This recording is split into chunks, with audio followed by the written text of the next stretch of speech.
شروع اللہ کے نام سے جو نہایت مہربان اور بے حد رحم والا ہے۔ پہلی آیت میں انجیر کی قسم کھائی گئی ہے۔ ان مقامات کو شہادت میں پیش کیا گیا ہے جو پیغمبروں کی یاد تازہ کرتے ہیں اور جہاں سے ہدایت کی روشنی پھیلی۔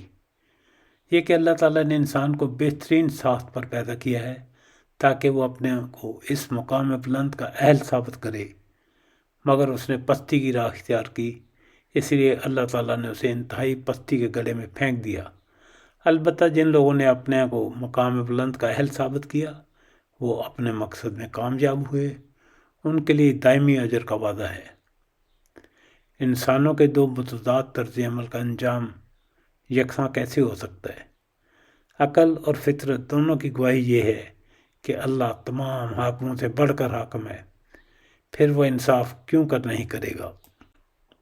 قسم ہے انجیر اور زیتون کی اور طور سینا کی اور اس پرامن شہر مکہ کی، ہم نے انسان کو بہترین ساخت پر پیدا کیا، پھر اسے الٹا پھیر کر ہم نے سب نیچوں سے نیچ کر دیا، سوائے ان لوگوں کے جو ایمان لائے اور نیک عمل کرتے رہے کہ ان کے لیے کبھی ختم نہ ہونے والا اجر ہے۔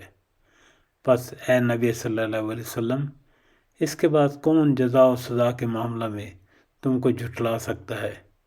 کیا اللہ سب حاکموں سے بڑا حاکم نہیں ہے؟ اللہ کے فضل و کرم سے سورۃ 3 کا ترجمہ اور ریکارڈنگ مکمل ہو گئی۔